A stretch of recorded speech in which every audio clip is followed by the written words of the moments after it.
Hard to believe it, but it was 10 years ago today that the Celtics finalized the trade, sending Kevin Garnett, Paul Pierce, Jason Terry, and DJ White to the Nets in a blockbuster deal that marked the end of one era and began another. Let's go to the forward big board to see what they got in return.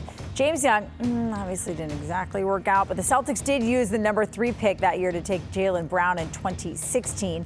A year later, the Nets pick turned into number 1 overall. The C's traded down, and as we know, they selected Jason Tatum with the 3rd pick.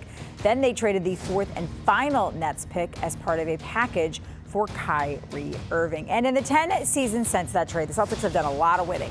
They did miss the playoffs in Brad Stevens' first year, but have been to the postseason every year since. In that time, they have been the NBA's 4th best regular season win percentage. They have the NBA's 4th best regular season win percentage, and only the Warriors have won more playoff games and played in more conference finals. Well, we would like you to join this conversation we're about to have by voting in our poll. Go to NBCSportsBoston.com/early edition. You can also scan the QR code that's right there on your screen.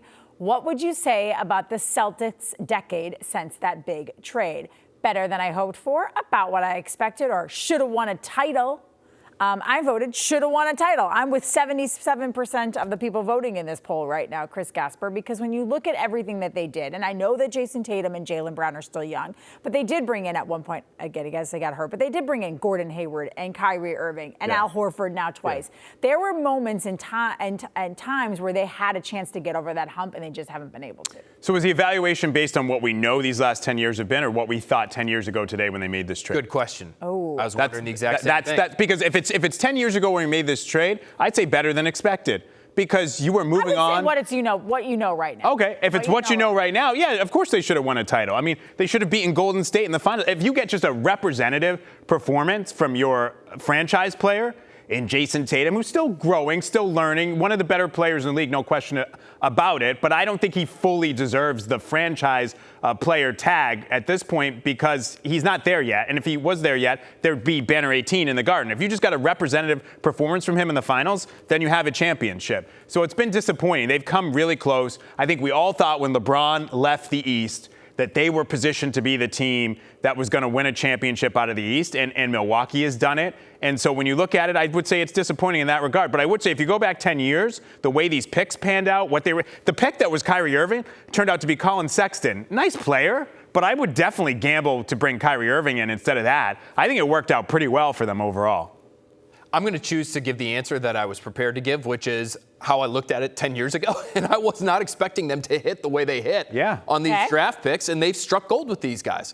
And now, even if you don't win a title necessarily with Jaylen Brown and Jason Tatum together, you have the assets, you have the flexibility to do a lot of different things and keep yourselves in contention for years to come. They're going to be in the mix for the next 10 years. And I don't think anybody could have said that when they initially made this trade. True. So how do you feel then when you look ahead? Because I guess the reason I voted in this poll and said a championship is for a point that you brought up, Gasper. The East has not been a juggernaut.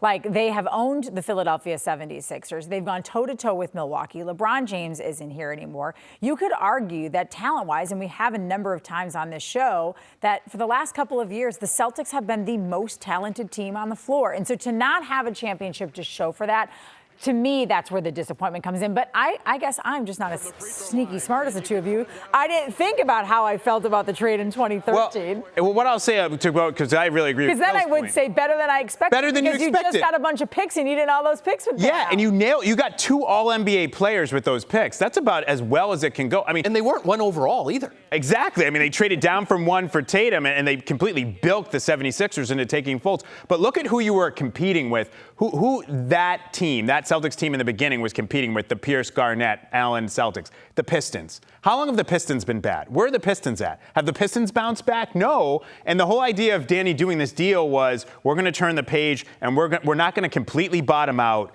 and we're going to try and get good again and build a team that can take a number of shots at a title. They've done that. They just haven't been able to get over the hump, which I think is a separate issue and is entirely legitimate and ultimately wildly frustrating. But when you look 10 years back with posterity and say they made this deal. This is a great deal by Danny Ainge. All right, well, ideally, we're all still on this show 10 years from now. So let's make some bold predictions that we think will happen over the next 10 decades. 10 decades or 10 years? Sorry, 10 years. 10 years. One decade. Do you want 100 years or 10? No. Okay. I mean, we'll probably, if it keeps warming up like this, we'll probably be done in like 15 years. But let's just focus on 10, a decade right now. Do they win a title? Do they win multiple titles, Phil? Do they win no titles? I believe they'll win one. Will they win multiple? It's so hard. I feel like depending on what pieces you can keep around Jason Tatum. Bold prediction.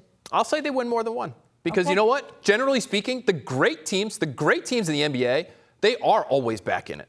And the great players, if Jason Tatum truly is a great player, which I think he is and will be, he's still improving in my opinion, that he'll continue to get back. It's the same teams over and over and over again. So if I think Jason Tatum's that good, then I got to think they're going to have a bunch of cracks at this thing. So sure, I'll say multiple titles, Trenni.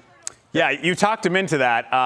You bullied me into it. You really did. But that's my natural position. I think that they will win multiple titles if they keep Jason Tatum and Jaylen Brown together. I think these two guys need each other. I think they're still improving players. You have done one of the hardest things to do in the NBA, which is to be able to assemble a roster with two All-NBA wings. Every team in the league would love to have one All-NBA wing. You have two of them. You just have to figure out how you can best highlight them, enhance them, and help them. And I still think that they can do that. So I would say they're going to win multiple titles in the next 10 years. So I think if Jason Tatum stays here and gets a different supporting cast, he wins multiple titles. Okay, so you want a different cast.